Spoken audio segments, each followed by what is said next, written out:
Been a long break for Coach Napier. He's back on the field against South Alabama on the road in Birmingham this Saturday.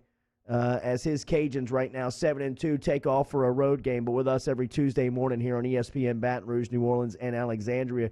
Coach Nate, good morning. How are you? I'm doing great, guys. I appreciate you having me on this morning. Always. How do you use the long break to get your team better?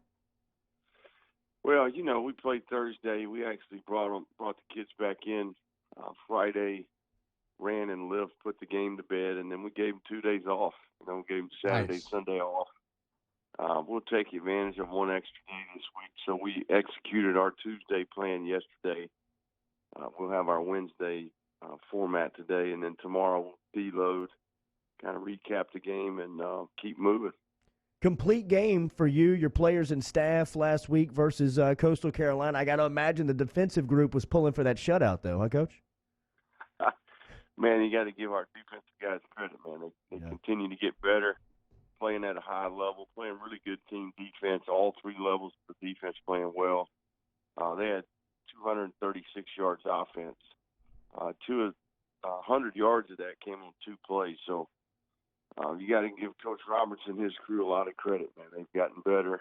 Certainly a lot of young players that we signed last year continue to flash, improve. But, yes, I agree. It was by far our best team game so far this year. And it's November in college football, and that's what's required this time of year.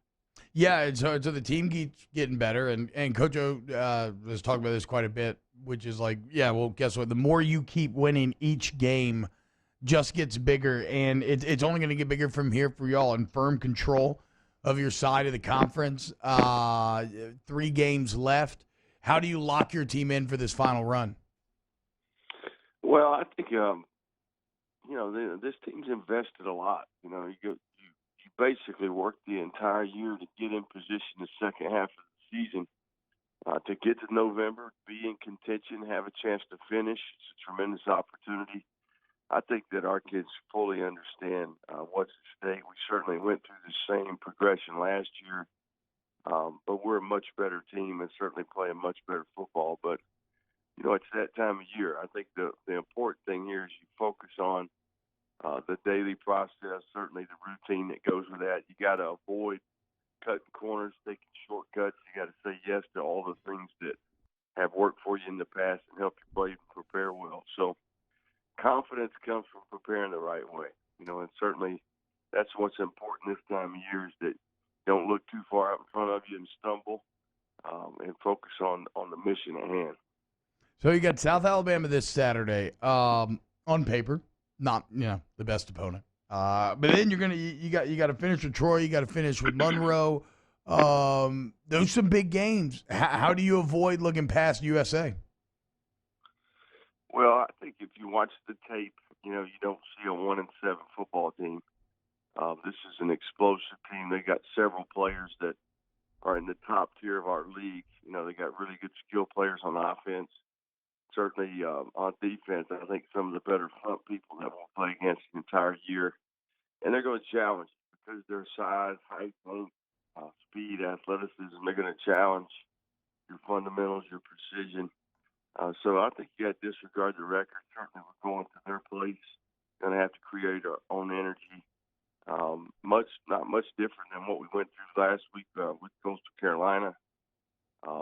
This is a team that played us to a fourth-quarter game last year, so our players have respect for them. Yeah, I think go ahead. No, go ahead. I'm sorry.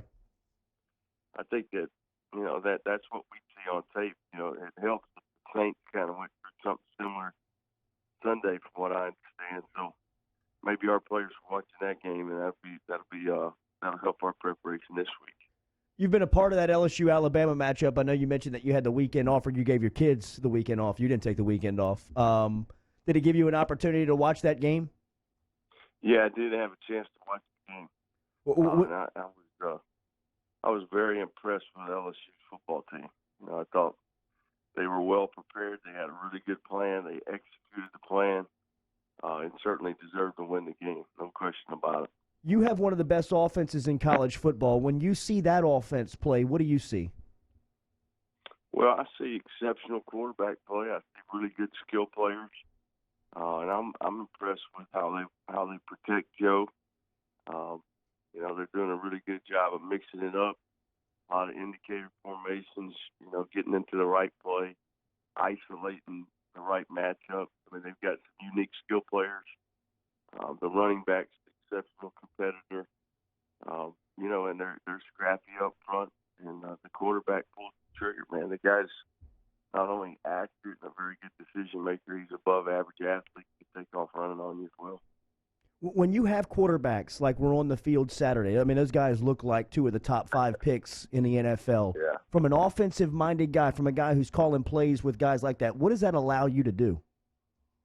Well, I think when you got a guy that's got a great comprehension of your system, you know, you can give the guy more flexibility. It certainly allows you to be multiple. You know, I think you try to feature the skill players that you have. You know, I think we always have tried to do that in the past. The 3, 4, 5 players that you have that are unique, create plays.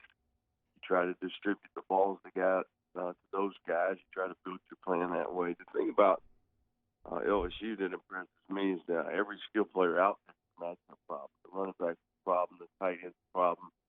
Certainly all the receivers are a problem. So, and the quarterback can beat you with his feet. You know, I think that's the recipe. Certainly, the recipe that's been effective in college football as of late. If you look at Clemson, certainly, you know, Alabama's success, what Oklahoma's doing, Ohio State, kind of put together the same way. So, you know, that's the name of the game these days. And certainly LSU has done a tremendous job here, you know, quickly, turned around it very quickly on offense. Coach Napier's got the Louisiana Ragin Cajuns right now 7-2, first in the Sun Belt Western Division side. He's off this weekend taking on South Alabama, and we'll close with Troy and ULM. Coach, keep them hot. Thank you, as always, for the time on this Tuesday. All right, guys. You'll have a great day. Thanks for covering the case. Always. Next week. Yes, sir. There he is, Coach Napier, checking in from Lafayette.